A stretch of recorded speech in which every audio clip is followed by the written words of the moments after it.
قال الله سبحانه وتعالى: أعوذ بالله من الشيطان الرجيم وما آتاكم الرسول فخذوه وما نهاكم عنه فانتهوا.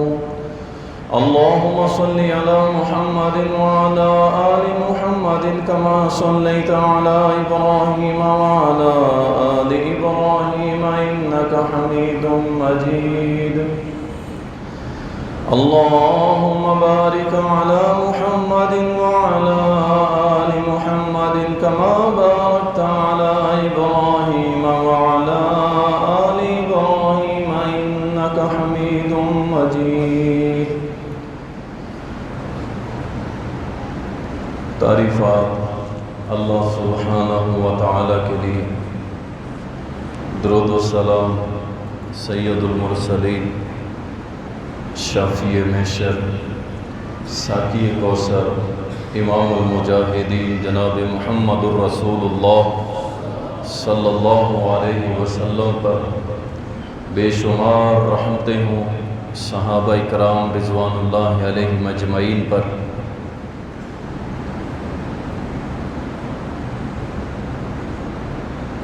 اس امت کے سب سے بڑے خیر خواہ اس دنیا کے اندر اگر کوئی آئے ہیں تو وہ میرے اور آپ کے پیارے نبی جناب محمد الرسول اللہ صلی اللہ علیہ وسلم۔ آپ سے بڑھ کے اس امت کا کوئی خیر خواہ نہیں ہو سکتا، نہ ہی جتنا درد آپ اپنے سینے میں اس امت کے لیے رکھتے تھے، اور کوئی بھی ایسی شخصیت نہیں ہے کہ جو اس امت کے لیے وہ درد رکھے۔ اس لیے رسول اللہ صلی اللہ علیہ وسلم نے بہت ساری وصیتیں فرمائی ہیں۔ حقیقت میں تو ان کے مخاطب جو تھے وہ صحابہ تھے، لیکن وہ اس امت کے لیے بھی قابل عمل ہے اور فائدہ مند ہے۔ اس لیے وہ وصیتیں جو رسول اللہ صلی اللہ علیہ وسلم نے کی، کچھ وہ بیان کریں گے، اور کچھ صحابہ نے سوال کیے پھر ان کو وصیت کی، اس کو بھی بیان کریں گے۔ اور یہ بات یاد رکھیں کہ نبی جو ہوتا ہے وہ کبھی بھی اپنے سامنے ہونے والے عمل کی یا تو تائید کرتا ہے یا اس کی نفی کرتا ہے، خاموش نہیں رہتا۔ کیونکہ نبی جب خاموش ہو جائے تو سمجھ لیں کہ وہ شریعت بن گئی، یعنی اس پہ رضامندی ظاہر کی جاتی ہے جس عمل پر نبی جو ہے وہ خاموشی اختیار کرے۔ اس لیے نبی کے سامنے اگر برائی ہو تو اس کا رد کرتا ہے، اور اگر ان کے سامنے اچھا عمل ہو تو اس کی تائید کر کے اسے سنت بنا دیا جاتا ہے۔ اور اگر نبی خاموش ہو جائے تو پھر سمجھ لیں کہ وہ عمل جائز ہے اور اسلام میں کرنا اس پہ اجر بھی ہے انشاءاللہ۔ رسول اللہ صلی اللہ علیہ وسلم،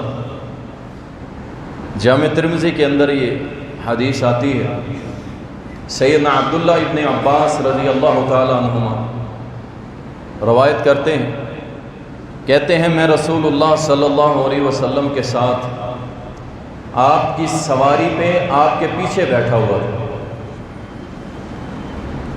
تو نبی صلی اللہ علیہ وسلم نے مجھے وصیت کے لیے بلایا، پکارا اور فرمایا یا غلام، اے لڑکے میری بات کو غور سے سن اور اس کو یاد رکھنا۔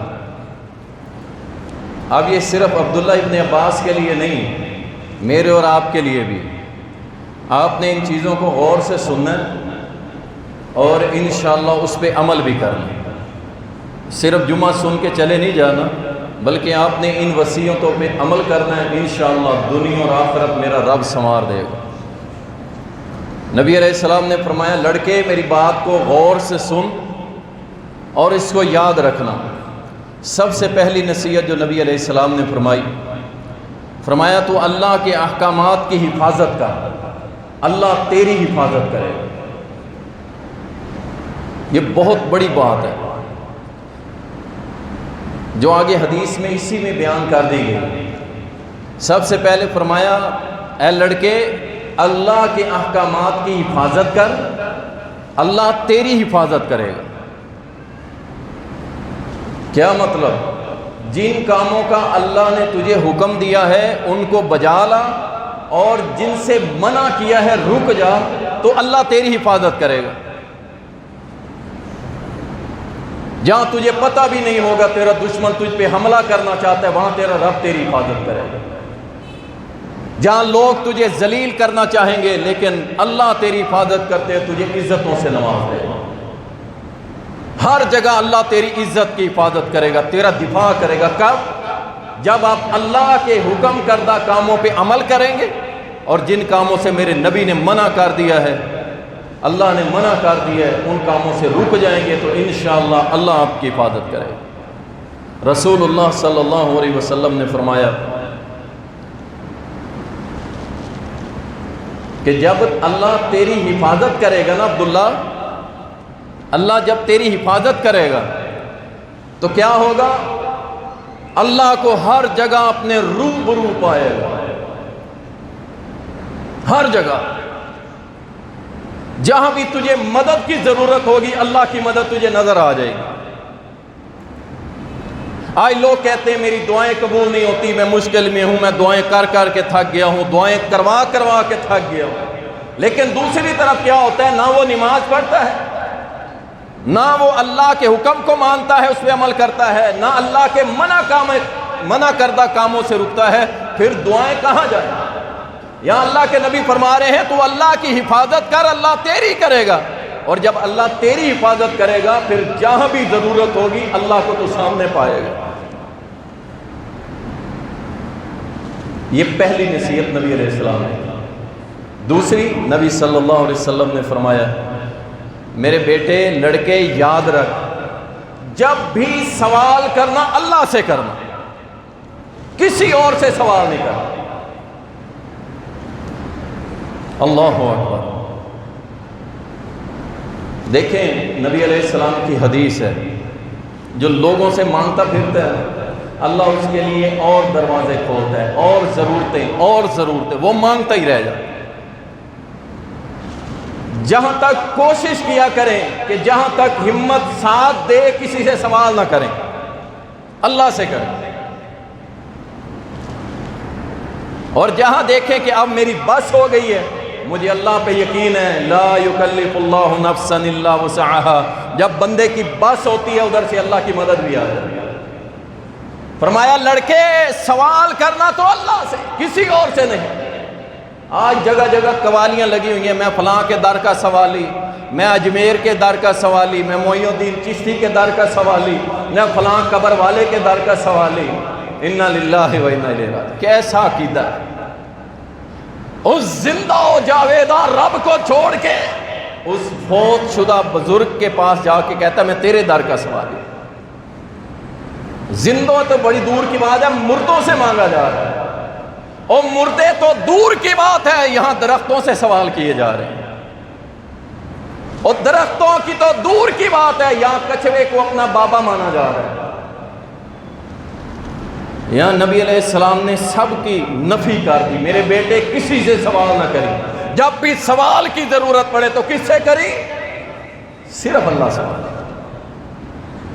اللہ اکبر۔ اور پھر آگے بتا دیا تیسری نصیحت کی، اے لڑکے جب بھی مدد کی ضرورت پڑے تو کس سے مانگی؟ اللہ سے مانگی۔ اللہ اکبر۔ اتنا زبردست عقیدے کے اندر نصیحت نبی علیہ السلام۔ یہ نہیں فرمایا کہ تم میرے پاس آئی میں اللہ کو کہوں گا۔ آج کہتے ہیں نا لوگ، اور سر جی چھت پہ چڑھنا ہو تو سیڑھی لگانی پڑتی ہے، ڈی سی پہ جانا ہو تو چپڑاسی کو ملنا پڑتا ہے، آپ کہتے ہیں ڈائریکٹ اللہ۔ ہم نہیں کہتے، اللہ کی قسم یہ محمد الرسول اللہ صلی اللہ علیہ وسلم نے عقیدہ سکھلایا۔ میرا بیٹا جب بھی مدد کی ضرورت پڑے تو اللہ سے مانگی، محمد کے در پہ بھی نہ آئے۔ اللہ، اب نبی علیہ السلام سامنے ہیں، پھر بھی آپ نہیں فرما رہے کہ میرے لڑکے بیٹے تو جب بھی مدد مانگے میرے پاس آئی میں اللہ کو کہوں گا۔ نہیں نہیں، اللہ کی قسم نبی علیہ السلام نے 23 سال بندے اور رب کا رشتہ جوڑنے میں لگا دیے. 23 سال دور نبوت بندے اور رب کو آپس میں جوڑنے میں لگا دیے. اور آج 2 ٹکے کے مولوی جنہوں کو پتہ ہی نہیں ہے دین کا نہ توحید کی تا کا، وہ کہتا ہے نہیں اللہ اور بندے کا تعلق نہیں، اس کو توڑو اور درمیان میں ہم اپنے تسبیح کے دانے پروئیں گے تو پھر اللہ پہ پہنچیں. 23 سال میرے نبی نے لگائے اللہ اور بندے کا تعلق جوڑ کہ میری امت کے لوگ در در نہ بھکاری بن کے پھرتے رہیں بلکہ کیا ڈائریکٹ اللہ سے. اللہ اکبر. پھر نبی صلی اللہ علیہ وسلم نے فرمایا اور وصیت کی اور نصیحت کی. کیا فرمایا؟ فرمایا لڑکے یاد رکھ، آپ بھی یاد رکھیں، یہ کوئی عام باتیں نہیں ہیں. آپ جب پریکٹیکل لائف کے اندر جاتے ہیں نا، عملی دنیا کے اندر جب جاتے ہیں پھر ان چیزوں کو یاد رکھا ہے. تھوڑی سی پریشانی آئی جناب 15 فون کر کے مجھے پیسے دو، مجھے فلاں کر دو، میں مر گیا، تھوڑی سی پریشانی. ایک ہے بندہ پھنس گیا ہے، ایک دوسرے کے ساتھ تعاون کیا جا سکتا ہے، کوئی حرج نہیں، چھوٹی سی بات نہیں. اور کئی تو ایسے جیالے ہیں ادھار لے کے موبائل لے کے پھر اس پہ فلمیں دیکھتے. مجبوری ہے، یہ ان کی مجبوری ہے. اپنی پریکٹیکل لائف کے اندر دین کو لاؤ ورنہ کچھ نہیں ہوگا. کیا ہوگا؟ تھوڑی سی پریشانی آئے گی آپ پٹڑی سے اتر جائیں گے. کون اللہ، کون نبی، کون اسلام. آپ کہیں گے بھائی میں مر رہا تھا، میں نے فلاں بھی کر دی اور فلاں بھی کر دی. نبی علیہ السلام نے فرمایا لڑکے میری نصیحت یاد رکھ، ساری دنیا تجھے نفع دینا چاہے، ساری دنیا تجھے نفع نہیں دے سکتی مگر جو اللہ نے لکھ دیا. اللہ اکبر. اگر یہ عقیدہ دکانداروں کا بن جائے، کاروباری لوگوں کا بن جائے تو یقین جانے حسد، بغض، عداوت ختم ہو جائے. کہ ساری دنیا مل کے میرے لڑکے اگر تجھے نفع دینا چاہے نہیں دے سکتی مگر جو اللہ چاہے. سبحان اللہ. کیسی پیاری نصیحتیں کر رہے ہیں. پھر فرمایا لڑکے یاد رکھ، ساری دنیا مل کے تجھے نقصان دینا چاہے، سبحان اللہ، اور تیری دکان کوئی نہیں باندھ سکتا، تجھ پہ کوئی جادو نہیں کر سکتا، کوئی تیرے اوپر جادو اسیب نہیں بھیج سکتا، تیرے اوپر کوئی کچھ نہیں کر سکتا. یاد رکھ، عقیدہ تکڑا کر. تھوڑا سا خارج ہو جائے، ٹھڈا لگ جائے، کہتا میرے اوپر جادو. ایک ٹیلی فون آیا، مجھے کہنے لگی میرے گھر میں مکھیاں بہت زیادہ ہیں، مجھے لگتا ہے میرے گھر جادو ہے. جبکہ یہ سیزن ہوتا ہے ان چیزوں کا، ہر جگہ ہی پہنچ جاتی ہے، اللہ کی مخلوق ہے. یہ کیا وجہ ہے؟ یہی وجہ ہے جو میرے نبی نے عقیدہ سکھایا تھا، بیٹا یاد رکھ، ساری دنیا تجھے نقصان پہنچانا چاہے تیرا بال بھی کوئی نہیں اکھاڑ سکتا مگر جو اللہ چاہے گا وہی ہوگا. آپ کیوں نہیں بناتے یہ عقیدہ؟ آپ کیوں نہیں مضبوط ہوتے ان چیزوں کے اندر؟ آپ نے دنیا سے ٹکرانا ہے. ایک طرف تو آپ کی للکار ہے کہ ہم عالم کفر سے ٹکرا جائیں گے، پوری دنیا سے ٹکرا جائیں گے، نبی کا دین کا پرچم لے کے کھڑے ہوں گے، اور تھوڑی سی نقصان آ جائے تو جناب دائیں بائیں گھومنے پھرنے لگ جاتے ہیں. یاد رکھیں اللہ نہ چاہے تو آپ کو کوئی نقصان دے سکتا نہیں، دے سکتا، جو مرضی کر. اللہ اکبر. اور رسول اللہ صلی اللہ علیہ وسلم نے فرمایا میرے لڑکے یاد رکھ، قلم اٹھا لیے گئے، صحیفے خشک ہو گئے. کیا مطلب؟ جو اللہ نے تقدیر لکھنی تھی لکھ دی ہے، اب کچھ نیا ہونے والا نہیں ہے. اور میں نے پہلے بھی عرض کی تھی، خصوصاً نوجوان جو سوشل میڈیا پہ بیٹھتے ہیں تقدیر کے مسئلے میں تھوڑا سا ادھر ادھر ہو جاتے ہیں. تقدیر کیا ہے پھر بتا دیتا ہوں تاکہ آپ ایمان کو متزلزل نہ کریں. میں نے کتنی بار سمجھائی ہے یہ بات. جہاں آپ کو دین کی سمجھ نہ آ رہی ہو نا، اس پہ یہ نہیں کہنا کہ نعوذ باللہ یہ غلط ہے. آپ نے کہنا ہے مجھے سمجھ نہیں آ رہا. کسی صاحب علم بندے سے رابطہ کر، آپ کو سمجھا دے گا. تقدیر یہ ہے کہ آپ لوگوں نے 22 جولائی کا جمعہ جامعہ رحمانیہ میں پڑھنا تھا. اللہ نے یہ بات آپ کے والد کی طرف سے جو نطفہ رحم میں گیا اس سے بھی پہلے، اس دنیا کے بننے سے بھی پہلے، اس زمین و آسمان کے بننے سے بھی پہلے اللہ نے اپنے علم سے لکھ دیا تھا کہ یہ جمعہ یہاں آ کے پڑھیں گے، اللہ نے اپنے علم سے جان کے لکھ دیا۔ اللہ کا علم اتنا وسیع، یہ نہیں ہے کہ اللہ نے لکھ دیا تھا تو آپ نے آنا تھا، نہیں، آپ نے آنا تھا، اللہ کو پہلے علم تھا اور اللہ نے لکھ دیا، اسے کہتے ہیں تقدیر۔ اس لیے ہمارے ساتھی گمراہ ہو جاتے ہیں، وہ کہتے ہیں جب اللہ نے لکھ دیا ہے پھر نمازیں پڑھنے کی کیا ضرورت، روزے رکھنے کی کیا ضرورت۔ نہیں میرے بھائی، ایسی بات نہیں ہے، اللہ نے اپنے علم سے جان لیا تھا کہ یہ بندہ اس عمر میں فلاں دن فلاں تاریخ فلاں دن کو جا کے جمعہ ادا کرے گا، اللہ کو پہلے علم تھا، اللہ نے وہ لکھ دیا، اس کو تقدیر کہتے ہیں۔ رسول اللہ صلی اللہ علیہ وسلم کی وصیتیں، صحیح مسلم کے اندر ایک حدیث آتی ہے، بڑی طویل حدیث ہے، میں اسے مختصر کروں گا ورنہ 2 حدیثوں میں جمعہ ختم ہو جائے گا۔ نبی علیہ السلام نے کسی حاجت مند مسلمان کی حاجت پوری کرنے کے لیے وصیتیں کی، جو اس معاشرے کی ضرورت ہے، جس معاملے میں ہم بہت پیچھے ہیں، میں کے چکروں میں لگے ہیں، اگلے کا بیڑا غرق ہو جائے میری جیب پیسوں سے بھر جائے، اگلے کو گندی چیز دے دیں میری جیب بھر جائے، اگلے کا نقصان ہو جائے مجھے نہیں پرواہ، میری جیب میں پیسے آنے چاہیے، میں ایک گندی چیز 2 نمبر اس کو بہترین پھولوں سے سجا کے پیش کرتا ہوں تاکہ یہ بک جائے، اس کا گھر برباد ہو جائے، میرے پاس پیسے آنے چاہیے۔ اللہ اکبر، یہ ہمارا مزاج بن چکا ہے۔ آپ دیکھ لیں جب کرونا کے دور چل رہے تھے چیزیں کتنی مہنگی ہو گئی تھی، یہی ماسک جو 1-2 روپے میں بکا کرتا تھا کہاں پہنچ گیا۔ یہ ہماری مسلمانیت ہے، یہ ہم خیر خواہ ایک دوسرے۔ ہمیں یورپ مثال دیتا ہے، کہتا ہے جب 25 دسمبر آتا ہے ہم 50% ڈسکاؤنٹ کر دیتے ہیں، ہماری خوشی کا تہوار ہے، اور ہم کیا کرتے ہیں جیسے رمضان کا چاند نظر آتا ہے چیزیں مہنگی، ڈبل ریٹ پہ، ٹرپل ریٹ پہ، سٹاک کر لو، روک لو، غریبوں کے روزے نہیں کھلنے چاہیے۔ پھر کہتے ہیں اللہ ساڈی سوڑتا نہیں۔ اللہ خیر خائی کرو، اللہ تمہاری خیر خائی کرے گا۔ حدیث میں آتا ہے، سیدنا ابو ہریرہ رضی اللہ تعالیٰ نے فرمایا کہ نبی صلی اللہ علیہ وسلم نے کچھ وصیتیں کی۔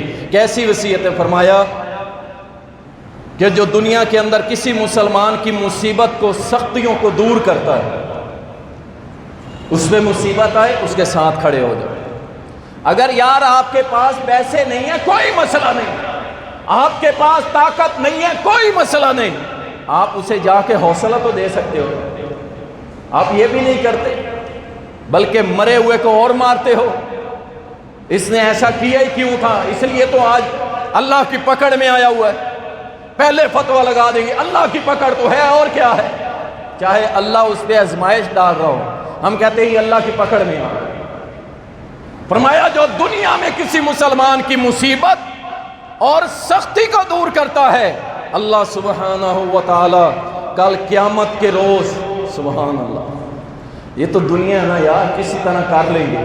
قیامت کے روز اگر ہمارے اوپر صرف ایک سختی رہ جائے، صرف ایک سختی کہ پل صراط سے ہمیں کاٹ کے جہنم میں پھینک دیے جانے کا آرڈر ہو ہمارے عملوں کے مطابق، لیکن اچانک اس نامہ اعمال میں ایک نیکی یہ آ جائے کہ اللہ اس بندے نے دنیا کے اندر اپنے مسلمان کی ایک سختی مصیبت کو دور کیا تھا، اللہ فرمائے گا اس نے دنیا میں کیا تھا، میں آج قیامت کے روز اس کی ایک سختی پل صراط سے کٹ کے نیچے گرنا میں نے اسے معاف کیا اور جنت میں داخل۔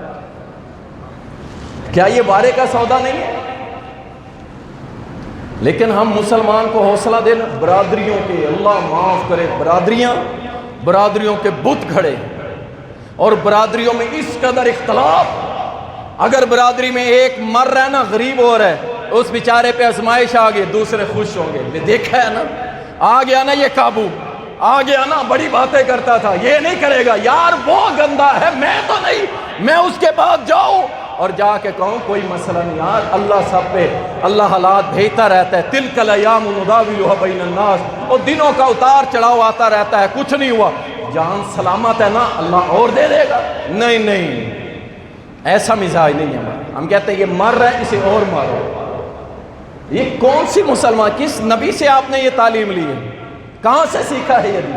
نبی صلی اللہ علیہ وسلم نے فرمایا جو کسی تنگ دست کے لیے دنیا میں آسانی پیدا کرتا ہے، تنگ دست ہے یار، اس کے پاس روٹی نہیں ہے، اس کے پاس راشن نہیں ہے، آپ اللہ کا کروڑا شکر ادا کیا کریں، کم از کم 2 ٹائم روٹی کھا کے سوتے ہیں آپ لوگ؟ ہم سے پوچھیں، ہمارا چونکہ لوگوں کے ساتھ رابطہ ہے، لوگ ہمیں میسج کرتے ہیں، کالز کرتے ہیں، واٹس ایپ کرتے ہیں، ان کے حالات سنیں تو آپ کی چیخیں نکل جائیں، اور آپ کو بات کرتے ہیں تو آپ لوگ کہتے ہیں مولوی تو منگی رہتے ہیں، ہر ٹائم مانگتے ہی رہتے ہیں، مانگتے، ہم نے اپنی ذات کے لیے مانگا۔ لوگوں کے حالات ایسے ہو چکے ہیں جو بیچارے روٹی کھانے سے تنگ ہیں۔ مجھے بتائیں، جس بیوہ عورت کے 4-5 بچے ہوں، کرائے کا مکان ہو، کمانے والا کوئی نہ ہو، باپ بھی غریب ہے، شوہر دنیا سے چلا گیا ہے، سسرال بھی غریب ہے، مجھے بتاؤ وہ 5-6 بچوں والی عورت کس طرح اپنا گھر چلائے؟ کس کے پاس جائے؟ کس کے سامنے سوال کرے؟ اگر آپ لوگ ہی بے حس ہو جائیں گے، کسی مسلمان کے بارے میں سوچنا نہیں کریں گے، آپ نہیں سوچیں گے، مجھے بتائیں وہ عورت کیا کرے گی؟ ایک وقت آئے گا، میرا اللہ اسے پناہ میں رکھے، اللہ کی قسم وہ برائی کی راہ سلیکٹ کرے گی، اس نے بچے پالنے، لیکن یاد رکھو اگر تمہاری بے حسی کی وجہ سے اس نے غلط راہ کو سلیکٹ کر لیا، وہ زنا کی راہ پہ چلی گئی، اور جامعہ رحمانیہ میں جمعہ پڑھنے والوں، کل قیامت کے روز اللہ تمہارا گریبان پکڑے گا۔ کتنا صبر کرے گی وہ خود بھوکی رہ سکتی ہے، لیکن اس کے پاس جو چھوٹے چھوٹے بچے ہیں نا، اپنے دل پہ ہاتھ رکھ کے سوچو، یہاں تھوڑا سا چھینک مارتا ہے بیٹا بیٹی، اٹھا کے موٹر سائیکل پہ دوڑتا ہے فوراً ڈاکٹر، میرا بیٹا میری بیٹی، وہ تیرا بیٹا بیٹی نہیں۔ اللہ اکبر۔ نبی علیہ السلام نے فرمایا جو کسی تنگ دست کی دنیا کے اندر مدد کرتا ہے، اس کے لیے آسانی پیدا کرتا ہے، تو نبی صلی اللہ علیہ وسلم نے فرمایا کل قیامت کے روز جو سختی والا دن ہوگا، اللہ اس بندے کے لیے آسانیاں پیدا کر دے، آسانیاں پیدا کر دے۔ او اللہ کے بندو، اتنا آسان راستہ ہے جنت حاصل کرنے کا، رب کی رضا حاصل، پھر بھی ہم پیچھے۔ رسول اللہ صلی اللہ علیہ وسلم نے فرمایا جو کسی مسلمان کے عیب پہ پردے ڈالتا ہے، سنو غور سے، یہ میرے نبی کی نصیحتیں ہیں، میرے نبی کی وصیتیں ہیں، جو کسی مسلمان کے عیبوں پہ پردہ ڈالتا ہے، کل قیامت کے روز اللہ اس کے عیب پہ پردہ ڈالے گا۔ اور سنو تو صحیح نا، جب اربوں لوگ سامنے کھڑے ہوں گے، آج تو آپ کے کتنے عیب، میرے کتنے عیب لوگوں کو پتہ ہی کوئی نہیں ہے، اور علاقے والے سلوٹ مارتے ہیں، سلام کرتے ہیں، عزت کرتے ہیں، احترام کرتے ہیں، اگر اللہ ننگا کر دے تمہیں دیکھنا بھی کوئی گوارا نہ کرے، اور قیامت کے روز جب ساری دنیا کھڑی ہوگی اور اللہ سبحانہ و تعالیٰ فرمائے گا میں نے اس بندے پہ پردہ پوشی کر دی، اس کی ایک گناہ غلطی بھی سامنے نہیں لاؤں گا۔ اللہ اکبر۔ اتنا زبردست پروٹوکول کے ساتھ اللہ جنت دے دے کس کو؟ جو آسانیاں کرتا ہے لوگوں کے لیے۔ آپ بھی آسانیاں کریں لوگوں کے لیے، میرے نبی کی وصیت ہے۔ نبی صلی اللہ علیہ وسلم نے فرمایا اللہ تعالیٰ بندے کی اس وقت تک مدد کرتا رہتا ہے جب تک بندہ اپنے مسلمان بھائی کی مدد کرتا رہے۔ بہترین طریقہ، آپ چاہتے ہیں اللہ آپ کی مدد کرے، آپ اپنے مسلمان بھائی کی مدد کریں۔ اللہ رب رسول اللہ صلی اللہ علیہ وسلم نے فرمایا کہ جو شخص مسجد کے اندر، اب یہ وصیت فرما، مسجد کے اندر صبح دوپہر شام کسی بھی وقت قرآن کی تلاوت کرتا ہے، سنتا ہے، سناتا ہے۔ ہمارے یہاں تو ٹرینڈ ہی کوئی نہیں نا، ایک تو آتے ہم ٹائم پہ ہیں جب جماعت کھڑی ہونے لگے، ادھر سلام پھرتا اور اٹھ کے ہم دوڑ جاتے۔ ہم نے عربوں کے اندر یہ عادت دیکھی ہے، اللہ کی قسم بڑی پیاری عادت۔ بیت اللہ کے اندر بیٹھے ہوئے تھے، صبح فجر کی نماز پڑھی، اذکار کیے، ابھی اشراق کا وقت نہیں ہوا تھا، اچانک ایک آواز آئی کہ ادھر آ جائیں، ہمارے پاس آ جائیں۔ میں نے دیکھا تو کچھ 10-15 لوگ دائرہ بنا کے بیٹھے ہوئے تھے، میں چلا گیا، مجھے بھی انہوں نے بٹھا دیا، قرآن کریم کا ایک نسخہ میرے ہاتھ میں تھما دیا، میں نے کھولا، انہوں نے بھی ایک سورت کھولی، میں نے بھی وہی کھولی۔ اب جو اس میں قاری، جو عالم بیٹھا ہوا تھا، اس نے ایک آیت پڑھی، اگلی آیت پڑھنے کے لیے اپنے ساتھی کو دائیں طرف سے کہا، اس نے ایک آیت پڑھی، تیسرے نے پڑھی، چوتھے نے پڑھی، جس کی جو غلطی آتی تھی وہ اسے بڑے آسان طریقے سے بڑے پیار سے سمجھاتا ہے، نہیں ایسے نہیں، ایسے پڑھنا ہے۔ اور دوسرے ہنستے نہیں تھے ہماری طرح، بلکہ کیا اس غلطی کی اپنی بھی اصلاح کرتے تھے۔ وہ 15 آیتیں 15 بندوں پہ آ کے ختم ہوتی، پھر دوسرا چکر، 3 چکروں کے اندر 45 آیتیں 15 بندے سیکھ کے گھر چلے جاتے۔ روز یہ روٹین، رب کا قرآن اس طرح وہ پڑھتے ہیں۔ اور ہم لوگ جب سے رمضان گیا ہے، اللہ کی قسم اگر میں ابھی ہاتھ کھڑے کروا لوں کہ کون بندہ روز پڑھتا ہے، چاند کھڑے ہوں گے، چاند، نہیں تو کون سا قرآن؟ وہ تو رمضان میں نازل ہوا تھا، ہم رمضان میں پڑھیں گے بعد میں۔ فرمایا جو قرآن سنتا ہے، سناتا ہے، اللہ سبحانہ و تعالیٰ اس کے لیے انعام رکھے ہیں۔ انعام وہ کیا ہے؟ فرمایا سب سے پہلے اللہ اس کے اوپر سکینت نازل کرتا ہے۔ سکینت، آپ دکھی ہیں، غم زدہ ہیں، پریشان حال ہیں، اللہ آپ کے اوپر سکینت نازل کرے گا، آپ کو دکھ نہیں لگے گا، غم نہیں لگے گا۔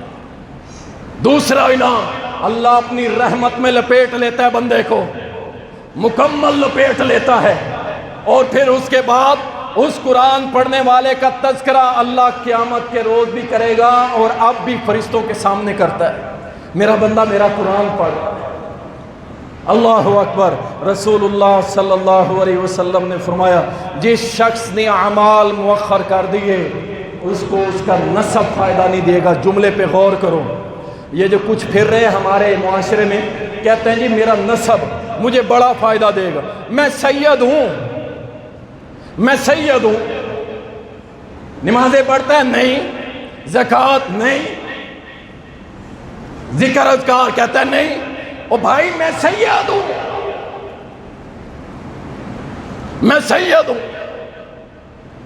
یا رسول اللہ صلی اللہ علیہ وسلم فرمایا جس نے عمل کرنے چھوڑ دیے نا اسے اس کا نسب کوئی فائدہ نہیں دے گا۔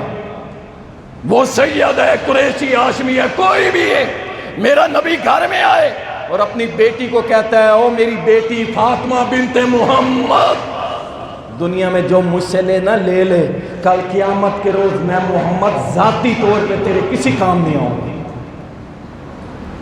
اور یہاں جو قریشی، ہاشمی اور جناب سید کی مور لگا لیتا، کہتا ہے عملوں کی ضرورت ہی نہیں ہے۔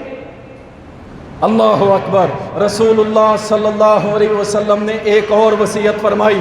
کعب بن عجرہ رضی اللہ تعالی عنہ بیان کرتے ہیں میرے نبی نے فرمایا صلی اللہ علیہ وسلم، کیا فرمایا؟ نبی علیہ السلام نے فرمایا جو جسم حرام پہ پرورش پائے گا وہ کبھی جنت میں نہیں جائے گا، کبھی جنت میں نہیں جائے گا۔ بلکہ نبی علیہ السلام نے فرمایا حرام پہ پلنے والا گوشت اور خون اس کا ٹھکانہ تو اللہ کی جہنم ہے۔ خصوصاً میرے وہ نوجوان ساتھی جو سوشل میڈیا کے اوپر بیٹھ کے آج کل انٹرنیٹ کے ذریعے کمائیاں کر رہے ہیں، اللہ کے لیے خیال سے بس ہم یہ کہتے ہیں ایسا نہ ہو آپ کوئی حرام کام کر رہے ہوں۔ اور نبی علیہ السلام کی وہ حدیث جس کے بارے میں فرمایا تھا ایک وقت آئے گا امت کے لوگ کیا کریں گے، حرام آئے یا حلال طریقے سے آئے پیسہ آنا چاہیے، قیامت کی نشانیوں میں سے نشانی۔ علماء سے ڈسکس کیا کریں جن کو علم ہے، بیٹھا ہے کمائیاں کر رہا ہے، بس جائز ہے ناجائز ہے، پیسہ آنا چاہیے۔ میں جی 1 مہینے میں 10 لاکھ کما رہا ہوں، 12 لاکھ کما رہا ہوں، لیکن میرے بھائی یہ پیسہ کسی کام کا نہیں ہے اگر حرام کا ہے، ورنہ پیسہ کمانا کوئی جرم نہیں ہے، پیسہ کمانا کوئی جرم نہیں۔ جو حلال طریقے سے کماتا ہے نا، کچھ لوگ اسے بھی کہتے ہیں اتنی دولت قبر میں لے جانی، اتنی دولت قبر میں لے جانی۔ بالکل یہ دولت قبر میں جائے گی، جائے گی کہ نہیں جائے گی؟ کیسے جائے گی؟ وہ ایسے جائے گی، اس دولت کو کماؤ اور رب تعالیٰ کی توحید اور اس کے دین پہ لگاؤ، انشاءاللہ تمہارے ساتھ قبر میں جائے گا۔ کماؤ، حلال کمانے میں کوئی حرج نہیں۔ ہم تو یہ کہتے ہیں دنیا میں پھنس نہ جاؤ، نماز کے ٹائم نماز پڑھو، روزے آئیں روزے رکھو، حج فرض ہے کرو، زکوٰۃ دو، بس ٹھیک ہے، دنیا کماؤ کوئی مسئلہ نہیں، لیکن اس پیسے کو اللہ کے دین پہ لگاؤ اور قبر میں اپنے ساتھ لے جاؤ۔ رسول اللہ صلی اللہ علیہ وسلم نے فرمایا، وصیت کی کعب بن عجرہ رضی اللہ تعالیٰ عنہ کو کہ جو حرام پہ جسم پلتا ہے وہ جنت میں نہیں جائے۔ اب آپ نے اپنے اپنے رزق، اپنی اپنی روزی کے اوپر غور کرنا ہے کہ آپ جو کھا رہے ہیں، کما رہے ہیں، وہ ٹھیک ہے کہ نہیں۔ حتیٰ کہ وہ لوگ جو ملازمت کرتے ہیں، 15,000 20,000 پہ کہیں جاب کرتے ہیں اور کام میں ڈنڈی مارتے ہیں، جو اس کا متعلقہ کام ہے پورا نہیں کرتے، یاد رکھیں وہ بھی اپنے کام کو حرام کر رہے ہیں۔ یہ نہ سمجھیں کہ یہ جو بڑے بڑے دولت مند ہیں ان کے پاس ہی حرام آتا ہے، یہ 15-20 ہزار کمانے والا، چلیں یہ مزدوری مستری کے ساتھ کرنے والا، یہ دیکھتا ہے مالک سر پہ نہیں کھڑا تو یہ کام میں سستی کرتا ہے، یاد رکھے اس کی روزی حرام ہے، یہ حرام کرے گا، حلال نہیں ہے۔ تھوڑے سے تھوڑا اور بڑے سے بڑا حرام سے بچ جاؤ۔ میرے اور آپ کے پیارے محمد صلی اللہ علیہ وسلم نے فرمایا، جس نے ایک لقمہ حرام کا کھایا، ایک لقمہ، اللہ اس کی 40 دن کی عبادت قبول نہیں کرتا۔ آپ خود ہی چیک کرنا ہے آپ نے کہ میں کہاں سے کما رہا ہوں، کہاں لگا رہا ہوں، اور قیامت کو اللہ نے حساب لینا ہے۔ رسول اللہ صلی اللہ علیہ وسلم نے ایک وصیت کی تھی اپنے چچا کو، سنن ابو داؤد کے اندر حدیث آتی ہے، آپ بھی سن لیں غور سے اور اسے پڑھیں۔ نبی علیہ السلام نے فرمایا، میرے چچا کیا میں تجھے تحفے میں ایک چیز نہ دوں؟ تحفے میں، اچھا اس تحفے کا فائدہ کیا ہوگا؟ نبی صلی اللہ علیہ وسلم نے فرمایا، اللہ آپ کے اگلے پچھلے گناہ معاف کر دے گا، چھوٹے بڑے گناہ معاف کر دے گا، چھپے ہوئے ظاہری گناہ معاف کر دے گا، اور جتنے بھی آپ نے زندگی میں گناہ کیے ہوں گے اللہ سارے ہی معاف کر دے گا۔ اللہ اکبر۔ ایک عرصے تک اس عمل کو چھوڑے رکھا گیا، لیکن جیسے جیسے ریسرچ اور تحقیق سامنے آتی گئی، آج علماء نے اس کے اوپر حسن درجے کا حکم لگایا، کچھ علماء نے اس کے اوپر صحیح درجے کا حکم لگایا اس حدیث کے اوپر۔ یہ کیا ہے؟ جسے ہم صلاۃ التسبیح کہتے ہیں، صلاۃ التسبیح۔ نبی علیہ السلام نے فرمایا، چچا جان ہو سکے تو ہر روز پڑھا کر، نہیں پڑھ سکتا تو ہفتے میں ایک بار، نہیں تو ایک مہینے میں ایک بار، نہیں تو سال میں ایک مرتبہ۔ میرے چچا اگر کچھ بھی نہ ہو تو زندگی میں ایک بار ضرور پڑھ لو۔ وہ کیسے پڑھی جاتی ہے؟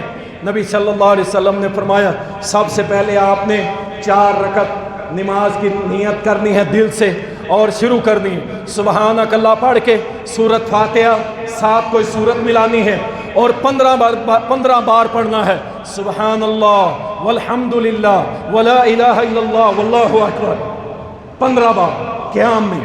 اس کے بعد رکوع میں جانا ہے، تسبیح کرنے کے بعد 10 مرتبہ یہی تسبیح کرنی، رکوع سے اٹھ کے پھر 10 مرتبہ یہ تسبیح کرنی، پھر سجدے میں جا کے 10 مرتبہ یہ تسبیح کرنی، سجدے سے اٹھ کے پھر 10 مرتبہ تسبیح کرنی، پھر سجدے میں جا کے پھر 10 مرتبہ سجدی کرنی ہے یہ تسبیح، پھر اس کے بعد اٹھ کے بیٹھنا ہے دوسرے سجدے سے، پھر 10 مرتبہ یہ تسبیح کرنی ہے، پھر اٹھ کے اسی طرح آپ نے یہ ایک رکعت میں 75 مرتبہ تسبیح ہوگی، اور کل 4 رکعتوں میں 300 مرتبہ آپ یہ کلمہ پڑھیں گے سبحان اللہ والحمد للہ ولا الہ الا اللہ واللہ اکبر، آپ یہ پڑھیں گے۔ نبی علیہ السلام نے فرمایا، اللہ آپ کے چھوٹے بڑے پوشیدہ ظاہر آپ کی زندگی کے سارے گناہ اللہ بخش دے۔ کبھی پڑھ لیں، آپ رات کو پڑھ لیں، دن کو پڑھ لیں، جب منع ہے جس وقت، اس کے علاوہ جب مرضی پڑھ سکتے ہیں۔ اس وصیت پہ بھی عمل کریں۔ رسول اللہ صلی اللہ علیہ وسلم نے فرمایا، ایک وصیت فرمائی، سلسلۃ الصحیحہ کے اندر آتی ہے، نبی علیہ السلام نے فرمایا، جو شخص خوشحالی میں اللہ سے دعائیں کرتا ہے، روزی برابر مل رہی ہے، صحت ٹھیک ہے، بال بچے سب اوکے، کاروبار سب ٹھیک ہے، ہر طرح فٹ ہے، خوشحال ہے، لیکن پھر بھی کیا تنہائی میں بیٹھتا ہے تو اللہ سے دعائیں کرتا ہے، روتا ہے، گڑ گڑاتا ہے ہر چیز ہے، لیکن پھر بھی اللہ سے مانگتا ہے، نبی علیہ السلام نے فرمایا خوشحالی میں اللہ سے مانگا کرو، جب تنگی آئے گی نا تنگی، پھر اللہ تمہاری دعا کو رد نہیں کرے گا۔ ہم جب ٹھیک ہوتے ہیں وہ کئی ہفتے گزر جاتے ہیں اللہ سے دعا ہی نہیں کرتے، کئی ہفتے گزر، اور جب تنگی آتی ہے پھر خود بھی کر رہے ہوتے ہیں، اماں جی تو بھی کر دے، ابا جی تو بھی کر دے، اور قاری صاحب جمعے میں تو آپ نے لازم کرنی، آپ پہ فرض ہے، خود نہیں کرنی جب خوش ہوں گے۔ تو اس لیے نبی علیہ السلام نے فرمایا خوشحالی میں دعائیں کیا کرو، جب تنگی آئے گی نا پھر جب ہاتھ اٹھاؤ گے اللہ تمہاری دعا رد نہیں کرے۔ رسول اللہ صلی اللہ علیہ وسلم نے وصیت کی، نماز کی وصیت، اس امت کے اندر سب سے بڑی بدبختی، اور جمعہ پڑھنے والوں آپ لوگ خصوصاً سننا، اگر آپ صرف جمعہ پڑھنے آتے ہیں نا، 5 وقت 5-7 دن نماز نہیں پڑھتے آپ، تو یاد رکھیں اس جمعہ سے آپ کو کچھ نہیں مل رہا، آپ اللہ کے باغی ہیں، آپ نے اللہ کے حکم کا انکار کیا۔ آپ کو پتا ہے کفر کسے کہتے ہیں؟ عربی کا لفظ ہے کفر، انکار، کافر، انکار کرنے والا۔ آپ 7 دن نماز نہیں پڑھتے، آپ انکار کرتے ہیں کہ اللہ تیرا حکم ہم نہیں مانیں گے، اور 8ویں دن جمعہ پڑھنے آ جاتے ہیں۔ کیا فائدہ ہمارے جمعے کا پڑھانے کا اور آپ کے پڑھنے کا؟ یاد رکھیں جو بھی میرے بھائی اور بہنیں آئے ہوئے ہیں، 7 دن 5 ٹائم انشاءاللہ نمازیں پڑھ دیں انشاءاللہ، اور پھر جمعہ پڑھیں انشاءاللہ، پورے ہفتے کے گناہ میرا رب معاف کر دے۔ نبی علیہ السلام نے فرمایا جو اپنی نماز کی حفاظت کرتا ہے کل قیامت کے روز یہ نماز نور ہوگی، نور۔ اندھیری رات ہو، غور کیجئے گا مثال پہ، اندھیری رات، کالے سیاہ بادل، آپ کہیں کچے راستے کے اوپر ہیں، آپ کو راستے کا علم بھی نہیں، کہاں پہ کھڈے ہیں، کہاں پہ گڑھے ہیں، اور آپ کی گاڑی کی ہیڈ لائٹ بھی بند ہو جائے، آپ کی کیا حالت ہوگی؟ آپ ایک لمحے کے لیے گاڑی نہیں چلا سکتے۔ کل قیامت کے روز اگر آپ نے نماز پڑھی ہوگی تو جو راستہ جنت کو جاتا ہے نا، اس راستے کا آپ کو علم نہیں ہے، یہ نماز ہیڈ لائٹ بنے گی، نور بنے گی، آگے آگے نور، پیچھے پیچھے نمازی، اور انشاءاللہ رب کی جنت کے اندر داخل۔ اور جب ہیڈ لائٹ ہی خراب ہو گئی تو پھر کہاں جاؤ گے؟ کدھر جاؤ گے؟ اس لیے فرمایا جو نماز کی حفاظت کرتا ہے، نماز اس کے لیے نور، رحمت اور اللہ کی طرف سے نجات ملے گی کل قیامت کے۔ اور جو شخص نماز نہیں پڑھتا، نبی صلی اللہ علیہ وسلم نے فرمایا نہ اس کے لیے نور ہے، نہ اس کے لیے حجت، نہ اس کے لیے کسی قسم کی آزادی، بلکہ اس بے نمازی کو اللہ کل قیامت کے روز نمرود کے ساتھ کھڑا کرے گا، فرعون کے ساتھ کھڑا کرے گا، عبداللہ ابن ابی کے ساتھ کھڑا کرے گا، ان بڑے بڑے اللہ کے باغی اور بدماشوں کے ساتھ کھڑا کرے گا۔ اب آپ کی مرضی ہے، آپ نے کل قیامت کے روز محمد کے پرچم کے نیچے کھڑا ہونا یا فرعون کے ساتھ؟ فیصلہ آپ کیا؟ اگر نماز پڑھیں گے تو انشاءاللہ میرے نبی کے ہاتھ سے حوض کوثر کا پانی بھی ملے گا، انشاءاللہ میرے رب کا دیدار بھی ملے گا، انشاءاللہ جنت بھی ملے گی انشاءاللہ۔ نبی صلی اللہ علیہ وسلم نے فرمایا نماز کے بعد اذکار کے بارے میں بڑے پیارے الفاظ تھے۔ جب میں پڑھ رہا تھا تو میری تو آنکھیں ہی نم ہو گئی کہ نبی علیہ السلام نے فرمایا اے معاذ، اللہ کی قسم مجھے تجھ سے محبت ہے۔ کیا مقام ہوگا معاذ کا اللہ کی قسم، جس کے بارے میں نبی علیہ السلام فرما رہے ہیں اللہ کی قسم اے معاذ مجھے تجھ سے محبت ہے، مجھ سے کوئی میری ساری دنیا ہی لے لینا اور یہ ایک جملہ میرے نبی کا مجھے مل جائے تو میری نجات کے لیے کافی۔ جو معاذ کے لیے کہا اے معاذ اللہ کی قسم میں محمد کو تجھ سے محبت ہے۔ اللہ اکبر، معاذ بھی تڑپ گئے، کہتے ہیں اللہ کی قسم میرے ماں باپ آپ پہ قربان ہو، اللہ کے نبی اللہ کی قسم، اللہ کی عزت کی قسم مجھے بھی آپ سے محبت ہے۔ فرمایا معاذ میری وصیت سن لے، کبھی زندگی میں فرض نماز کے بعد اس دعا کو نہ چھوڑنا، اس دعا کو نہ چھوڑنا۔ اس قدر تاکید کے ساتھ وصیت فرمائی، کیا؟ ربی اعنی علی ذکرک و شکرک و حسن عبادتک۔ اس دعا کو فرض نماز کے بعد لازم پڑھا گیا۔ میرے نبی نے تاکیداً فرمایا تھا، اے معاذ کبھی بھی نماز کے بعد اس دعا کو نہ چھوڑی، ہمیشہ اس دعا کو پڑھیں۔ سبحان اللہ۔ آپ نے بھی یاد کرنی ہے، جن کو یاد ہے وہ یاد سے پڑھیں، اور جن کو یاد نہیں ہے وہ یاد کر لیں۔ ربی اعنی علی ذکرک و شکرک و حسن عبادتک۔ اور اس کے بعد فرمایا 33 بار سبحان اللہ، 33 بار الحمدللہ، 33 بار اللہ اکبر، اور آخر میں لا الہ الا اللہ وحدہ لا شریک لہ لہ الملک و لہ الحمد وہو علی کل شیء قدیر پڑھ لو تو انشاءاللہ 100 مرتبہ اگر یہ تسبیح پوری کرو گے، اگر سمندر کی جھاگ کے برابر بھی گناہ ہوں گے اللہ سارے ہی معاف کر۔ یہ نہیں امام صاحب نے سلام پھیرا ہے اور ایسے ابھی امام مڑتا نہیں اور مقتدی جوتا پہن کے جا رہا ہوتا ہے۔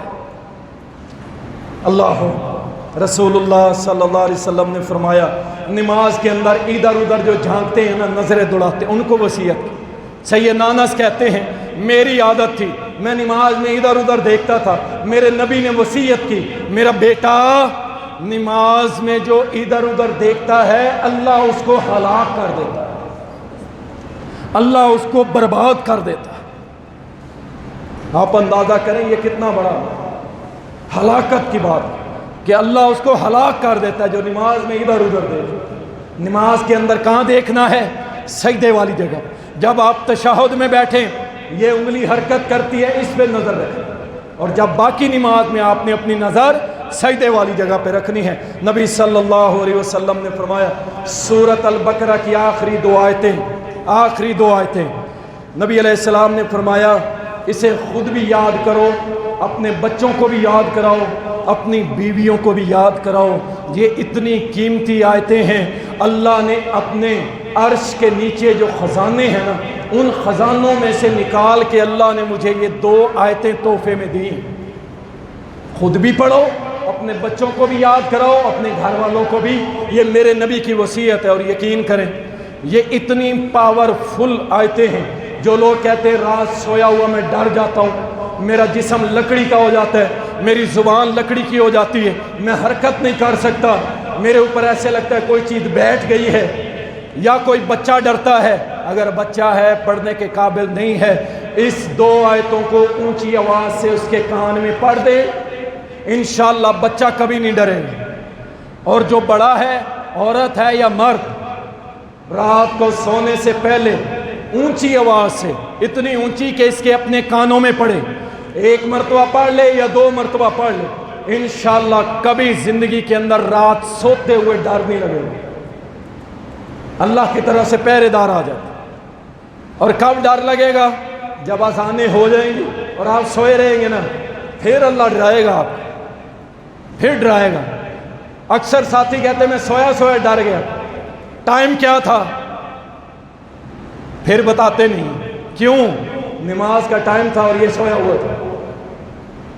پھر ڈرے گا نہیں تو کیا ہوگا؟ شیطان کو خود ہی دعوت دیتے ہو، شیطان کو دعوت نہ دو، اللہ کی طرف سے بلاوا ہے تو اٹھ کھڑے ہوا کرو۔ نبی صلی اللہ علیہ وسلم نے وصیت کی صحابہ کو، آپ بھی اس پہ عمل کریں۔ بس آخری بات ہے، نبی صلی اللہ علیہ وسلم نے فرمایا، سنن ابو داؤد کے اندر حدیث ہے، صحابہ کہتے ہیں اللہ کے نبی نے ہمیں حکم دیا، اب یہاں وصیت نہیں ہے، فرمایا اللہ کے نبی نے ہمیں حکم دیا، کس بات کا؟ فرمایا میرے صحابہ اپنے گھروں میں مسجدیں بناؤ، ایک جگہ وقف کرو جو مسجد کے لیے، کمرے کا کوئی حصہ، کوئی کونا، کوئی چھوٹا کمرہ، اس کو کیا اگر زیادہ کمرے، اس کو نماز کے لیے وقف کرو، مسجد بناؤ۔ اور نبی علیہ السلام نے حکم دیا اسے صاف ستھرا رکھو اور وہاں پہ خوشبو لگایا کرو۔ لیکن کیا بیڈ روم بن جائے گا، ڈرائنگ روم بن جائے گا، ٹی وی لانچ بھی بن جائے گا، کیونکہ ہم نے پوری فیملی سمیت فلمیں دیکھنی ہیں، بڑی LCD 50-52 انچ کی لگا کے سارے ٹبر نے ریموٹ پکڑ کے فلمیں دیکھنی، ٹی وی لانچ بن رہا ہے جی ہمارا۔ یہ جی سارے بیٹھ کے یہاں دیکھیں، بدماشی کے لیے سب کچھ، اور انہیں ایک کمروں میں ایک چھوٹا سا کمرہ وقف نہیں کریں گے کہ ہم اگر نماز کبھی گھر پڑھنی پڑتی ہے یا سنت نفل پڑھنے پڑتے ہیں یا گھر کی خواتین کو نماز پڑھنی پڑتی ہے تو یہ کمرہ ہمارا مسجد ہوگا۔ نہ نقشہ نویس آپ کو کبھی مشورہ دے گا، کیونکہ نقشے والا بھی بے نمازی، بنوانے والا بھی بے نمازی۔ کیوں؟ لوگ کیا کہیں گے، لوگ کیا کہیں گے؟ جاؤ عربوں کے گھر دیکھو، ہم نے اپنی آنکھوں سے دیکھا ہے، آپ تو کچھ بھی نہیں ہیں۔ یہاں آپ اپنے دماغ میں سوچیں ملتان میں سب سے مہنگا گھر کس کا ہوگا، اور ایک مڈل کلاس عربی اس کے گھر کو میچ نہیں کر سکتے آپ، لیکن آپ اس کے گھر میں داخل ہوں آپ کو فوراً ملے گا یہ کمرہ مسجد ہے، یہ کمرہ ہماری مسجد ہے۔ ہر گھر میں مسجد، ہر گھر میں مسجد کی جگہ رکھی ہوئی وقف کی، صاف ستھرا رکھتے ہیں اور خوشبو لگا کے رکھتے ہیں۔ ہماری مسجدوں میں پسینے کی بو، سگریٹوں کی بو، کپڑوں کی گندی بو ہمیں ہماری مسجدوں میں ملے گی۔ دیکھ لیں پورے جمعے کے اندر ساتھی خوشبو لگا کے ضرور آتے ہوں گے، لیکن ہمیں چاہیے، پہلے ہوتا تھا یہ ٹرینڈ، اب تو ختم ہو گیا۔ کچھ دن ایک بھائی نے کیا ہے، خوشبو کی ایک شیشی لاتا ہے، 50 روپے کی آ جائے، تھوڑی تھوڑی سب کو لگا، مسجد معطر ہوگی۔ یہ میرے نبی کا حکم ہے، میرے نبی کا حکم ہے، مسجدوں کو صاف رکھو اور خوشبودار رکھو۔ انشاءاللہ میں امید رکھتا ہوں کہ جو وصیتیں میں نے نبی علیہ السلام کی بیان کی ہیں انشاءاللہ آپ سب اور میں اس پر عمل کریں گے انشاءاللہ۔ وآخر دعوانا الحمد